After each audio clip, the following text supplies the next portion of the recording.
Sing Goddess, The Wrath of the Fonz, Smokepit Fairytales Part 2, Chapter 5, Alone and Unafraid. The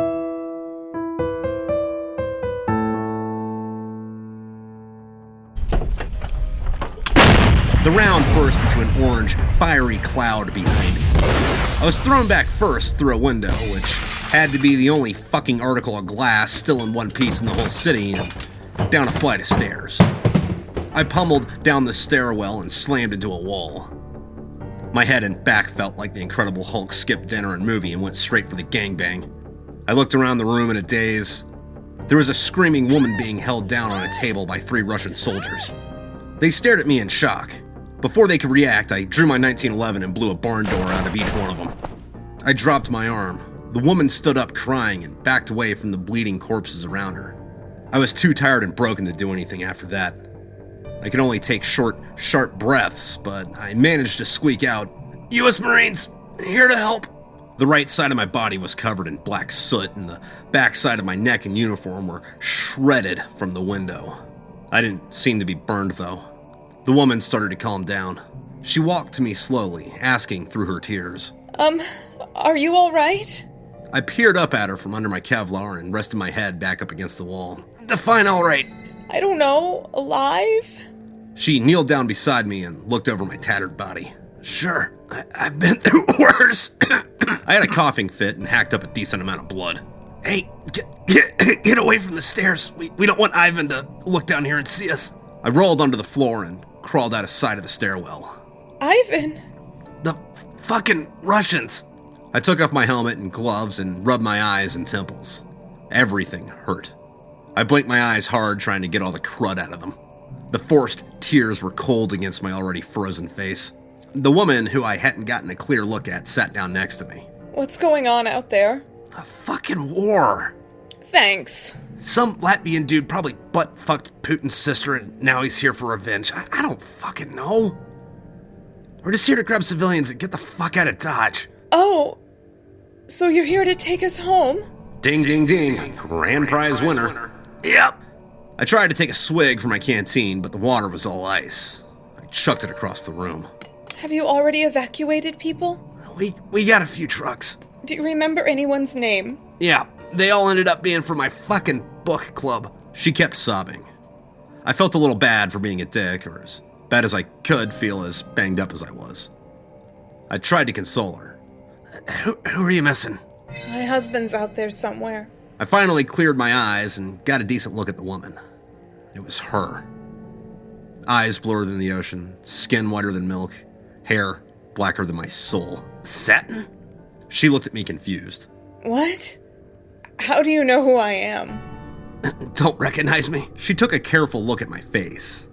Oh my god. She looked at me in a state of shock.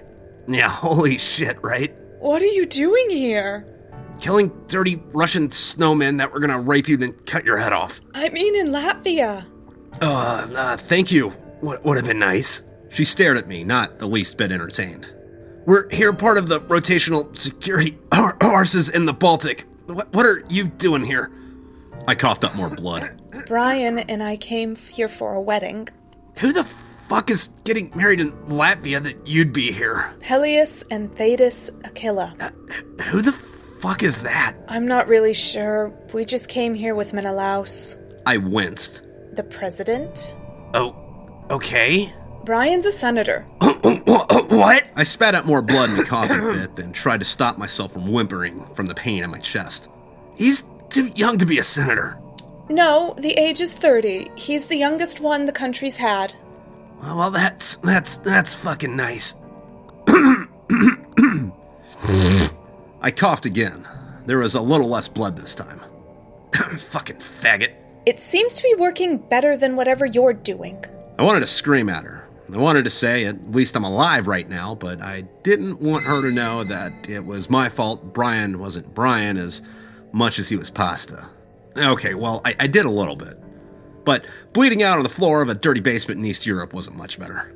So what you're telling me is you don't want me to take you back to get the hell out of here because if you want to spend the rest of your life half frozen to death while being ass raped and tortured by soulless Dwarf dick communist beat my fucking guests. That's not what I'm saying. He's just done very well for himself, no thanks to you. No thanks to me? What the fuck did I do?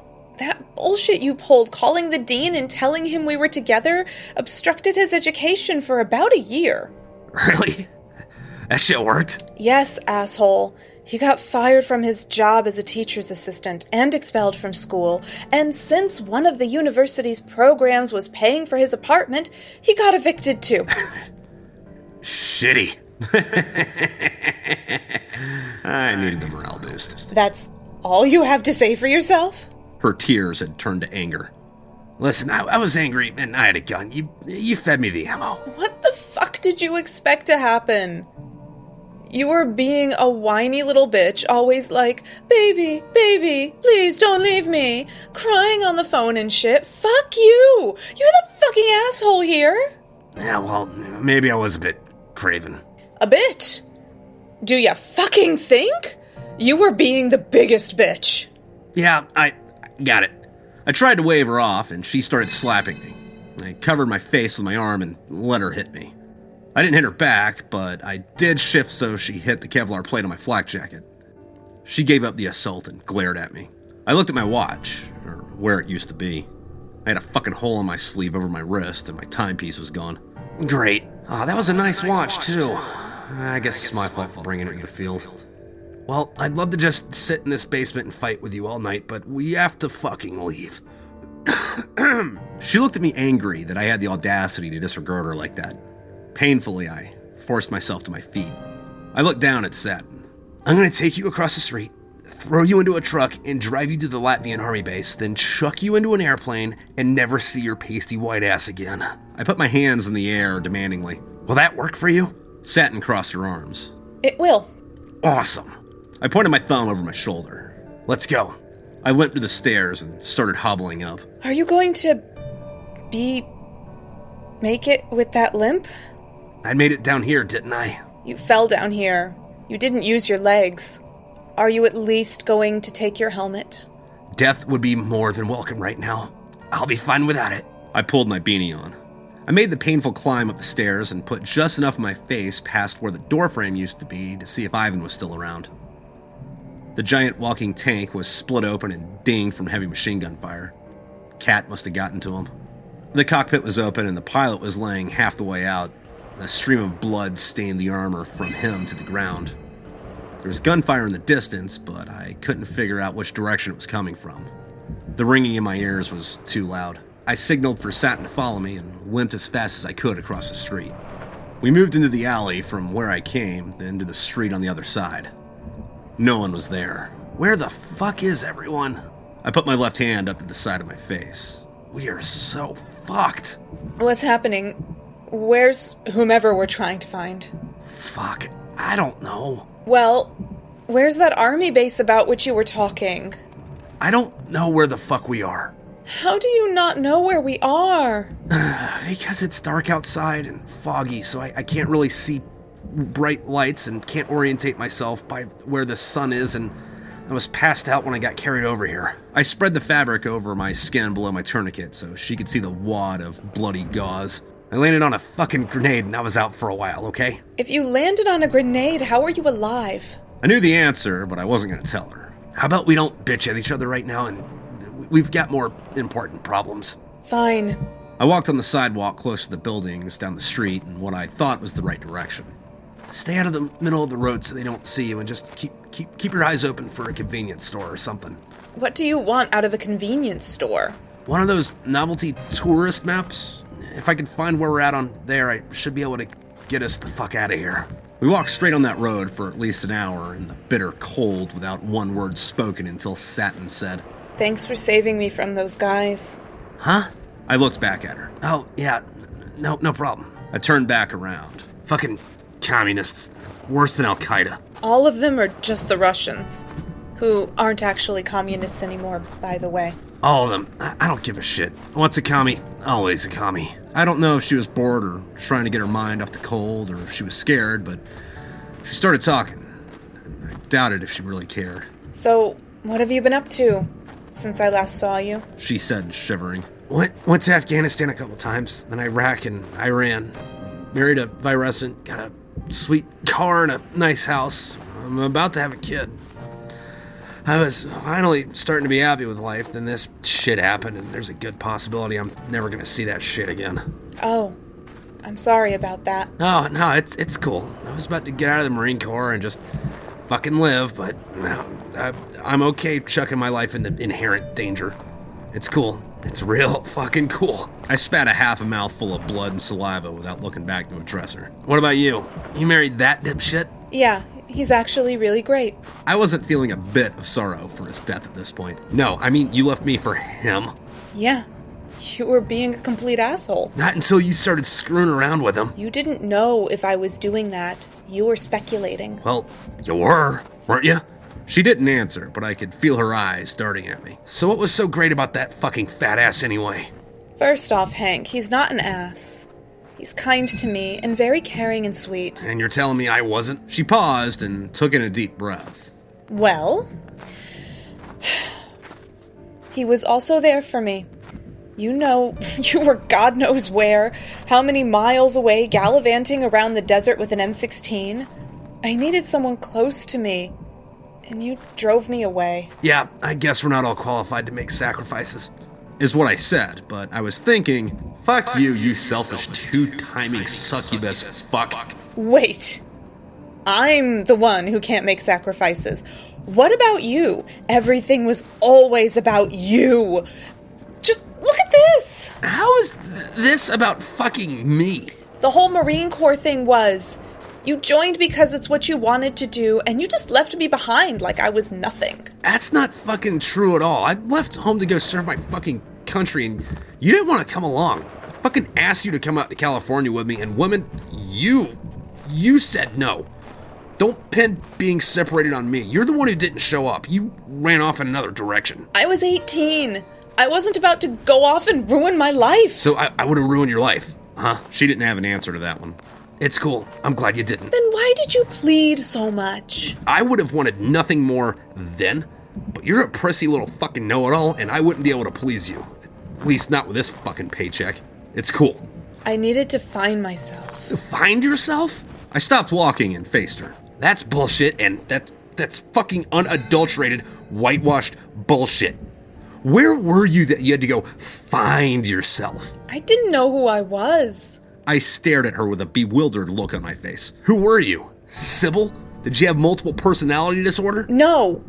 I was just a kid, and I didn't want to be stuck never knowing what could have been. I didn't respond to that.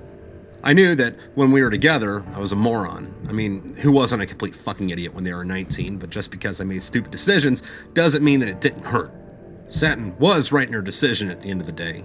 Everyone is really just looking out for number one. Could anyone blame her? It really is funny how something so minuscule in the grand scheme of things can cut someone's world apart.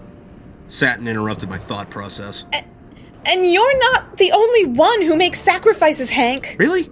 How often do you see your family? She opened her mouth to answer me, but I cut her off. When was the last time you couldn't communicate with anyone you cared about because you were on the other side of the fucking world and had no way of knowing if they were okay? Hank, When was the last time you got shot, stabbed, or blown up, or fell on a fucking grenade? Hank. When was the last time you saw your friends crying for help in a bloody mess on the ground, and no matter how they begged not to be taken into the darkness, all you could do was stand there impotently and watch them die? Hank, that's not fair. Nope, that's the world we live in. That's the goddamn problem with America. Everyone's out for themselves, and they want everything given to them.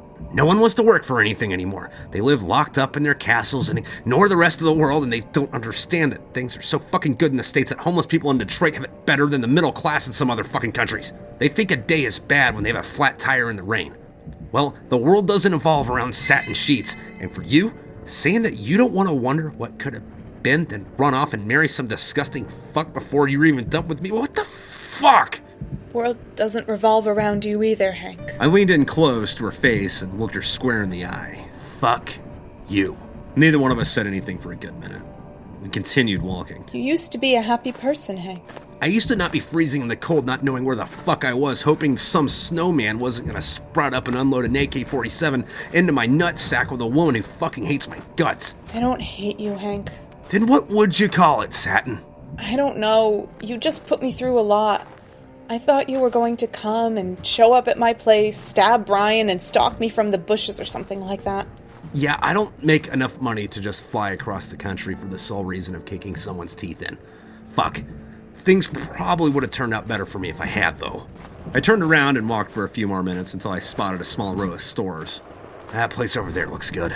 I pointed towards a souvenir shop. You'd think there'd be more shit like that around here. One would, yes, she said, correcting my grammar. We walked across the street and started rummaging through a store. Hey, if you're hungry, now would be the time to eat something if you could find anything. Satin looked around the store and grabbed a bag of chips. I found a map of the city by the postcards that were knocked over onto the floor and a bag of some kind of jerky. Will you be able to find a way back? As long as I can match a street sign with something on here. I bit into a piece of jerky I found and walked out to a street sign. All this looks the same to me. I compared the lettering on the sign to the lettering on the map. Satin put her finger on the map. Here we are. I marked where we thought we were and started looking for the base. Okay, I think I know where to go. I noticed Satin was quivering from the sub-zero hell we were in. All she had on was a thick sweater, a beanie, and a scarf. I took off my flak vest and my Gore-Tex coat and offered her the jacket. Here, put this on. It's got holes in it and it's soaked in dried blood, but it should keep you out of the cold. Are you sure? Yeah, take it. You're gonna need it. The weather's gonna get worse before it gets better. I put my flak back on. I still had a lightweight fleece under my blouse. It didn't help too much, but the plates of my flak jacket blocked the wind. We moved west through the city. The snow started to fall heavier. The wind blew through my bones. We couldn't move too fast. The hole in my leg and the coughing up of blood didn't favor moving swiftly. I started to worry about frostbite or ice forming in a wound. I was attached to my body parts in more than one way, unlike what I had just found. Shit, I said, looking down at an arm that looked like it used to belong to a Marine. What's wrong? I looked back at her. She was miserable. Her bangs were frozen, her glasses were covered in an icy glaze, and her lips were chapped and cracking. I motioned to the arm. This. I looked around. Spent cartridges and blood caked the pavement. The arm was holding a radio. I bent down to inspect it. I opened the shoulder pocket on the arm and pulled out the kill card. It was one of Fonz's guys. What's that? It's kind of like a dog tag that you keep in your pocket, so if, here. I presented her the arm. You could find out what poor bastard this belongs to. Satin looked like she was gonna puke. This guy's in my platoon. I picked up the radio it had and called for help. Any station, this is combat camera. Any station, this is combat camera. Over. I looked at the radio's battery life. It was almost dead. The radio gave a slight hum and the speaker rang. Yeah, combat camera. This is Fox 6 Actual. Send your traffic. Thank you, God in heaven. I pressed the button on the radio. Fox 6, I got separated from my platoon about 5 hours ago. I'm escorting one civilian, and my location is at 3rd Avenue and 5th Street. I don't have coordinates, over. Stand by. What's that mean? Are they coming to get us? No. I kept looking at the radio. They just told us to hold on. Satin looked anxious. Hey, let's get out of the road. We don't need to get spotted. I guided her to an opening of an alley. Combat camera, this is Fox 6. Send it. Fox 2 is currently 2 clicks to your northwest. Roger, copy all. Tango, out. I looked over at Satin and smiled for the first time that day. We got a ride. Thank God. We headed north through what alleys we could and streets when we needed. When we turned west, I told Satin, when we get close, we're gonna make an iron cross so they don't shoot us. What's that? I made the gesture for her. Just put your arm straight out with your palms towards them and walk slow. Okay. Hank? Satin. When you get home, give me a call. I glanced over at her. I guess you really do have to lose knowing I'll win, right? It was nice to see someone I knew out here, even if it was you. Satin, it's been so long that we don't even really know each other anymore. I tried to make her think I was shrugging her off. And in hell, even old acquaintances are welcome. It didn't take us long at all to get there, even with my gimp leg. We put up the iron cross and walked into the intersection slowly. I didn't see the trucks. We stopped walking in the middle of the road. A few Marines popped out of the doorway. It was Stevens. The devil's been at work today, hasn't he? I looked at him in the eye. He wouldn't be much without his dogs. Satin and I headed to the doorway of the half-destroyed building. Satin went in first. Steven said, "Dude, you look like shit." "Blow me." He patted me on the back and helped Satin in. She turned back to look at me. I took a step into the doorway and heard a loud crack. I saw blood splatter on Satin's face. It all of a sudden got really hard to breathe. Satin looked horrified. I looked down and saw a good deal more blood start pouring out of my chest. One of the Marines screamed, "Sniper!" I fell on the ground. The Marines dragged me inside and started firing in all directions. Doc was there. He pulled me further into the building. He took off my flak jacket, opened my blouse, and cut off my sweater and skivvy shirt. The floor was cold and all I could see was gray. I thought I was going to die of hypothermia. I hoped that time would stick. Doc put a piece of plastic over the hole in my chest and duct taped it to me. He looked down at me. "Hey buddy, you're gonna be okay." I grabbed the shoulder strap on his flak and tried to tell him, "Fuck my life." But instead I laughed and rolled my head back. I heard a loud crash and the building shook. The machine gun fire intensified. Doc closed my blouse and flak. "Try to stay warm, man." The pain mixed with the cold put together with my aching bones and feet and the throbbing of my previous wound put me at a point where I didn't care anymore. Maybe it was my brain releasing endorphins to alleviate the circumstances. My body started to go numb. The only thing I was afraid of was the possibility of waking back up. I crawled to the wall on my back and propped my head up. I saw Satin hunkered down under a staircase, screaming, crying in the fetal position. I pulled my cigarettes out of my grenade pouch. My shaking hand put the Lucky in my mouth. I wonder what smoking feels like with a sucking chest wound. I tried to reach for my lighter, but before I could find it, everything faded to black.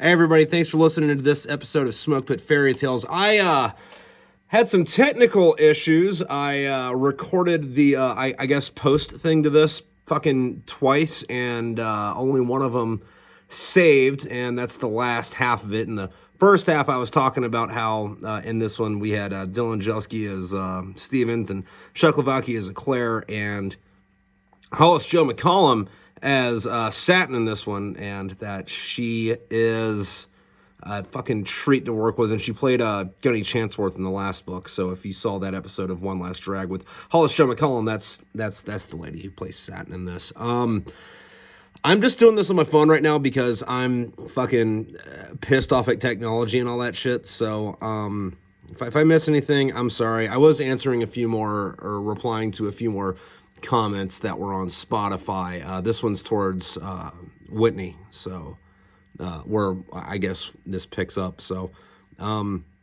yeah, that's the deal with this. So sorry for the meh on the asset of this, but I've already recorded it fucking 3 times, so you know.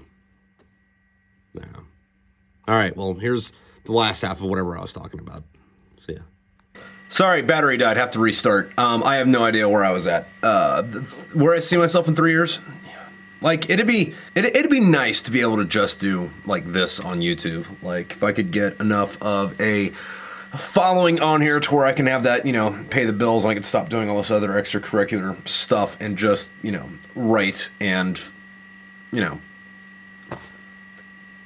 write novels and, you know, do the audiobooks for them. Like, that would be really cool. Do I think that's going to happen? No. But it'd be nice. I'd love for someone to prove me wrong in 3 years, but, you know, I don't know, whatever. Hopefully I'll have a few more books out by then. Well, I got 3 that should be out early next year. What's up? And those will be the end cap for the Smokepit Fairytale series, which that's its own thing. That'll be its own fucking video once those are out and done. But I don't know where I'm going to be in 3 years. Hopefully still doing this. That's one of the reasons, though, that I am issuing these chapters, you know, week by week, instead of just, like, waiting till it's done and pushing just out the audiobook, is to kind of keep myself accountable. Hold myself accountable. Have you guys hold me accountable? Because if I miss a week or something, you guys are going to be on my butt. And, you know, even if it's only, you know, a handful of you watching and, you know, a few of you commenting each time, you know, I appreciate that. And that's like, okay, well, I got to go get something for Whitney or Doc Whiskey or D2 fucking... The lady who said she was replacing Rex, wherever Rex went. We miss you, Rex. Come back. But I don't know. We'll see how the YouTube gods bless me, or if they don't. But anyway, on that, I'd like to thank all my Patreon people. The list should have been over here. We'll see if I actually put the, you know... We'll see if I actually put the credits over on this side of the screen instead of over my face this time. But, you know, no promises on that. And then, you know, the Patreon people get these chapters as soon as I'm done with them, instead of, you know, as they are scheduled on YouTube. And also thanks to all the war chest people who got war chests. They're on this list here somewhere too. Actually, I think most of it's them. And if you want one of those for Christmas, I mean, like, I don't know when this video's coming out. I think it's at the end of November, but you're already skimming real close to it. So, I mean, if you want to get one for somebody that's... Are there any holidays in January? I should know the federal holidays, but I don't. The only one that really matters is November 10th. Well, and Christmas. And the 4th of July. But whatever. Yeah, not so much for bloopers this time, though. Friggin' kind of nailed it first way through. There is some stuff from Hollis I thought it'd be funny to throw in there, so you get to listen to her a little bit more. All right, well, I'm gonna go get started on the next chapter. Y'all have a good one. First take straight through. Going to try to make my screams not sound like sex, which has been a trouble with this recording. Anyway, here we go. Okay, this is take 2 of Satin in Latvia. Wow, I should really be pronouncing things clearly, shouldn't I, since I am recording things. Anyway, take 2, straight read through. Let's not trip over words this time. Go team!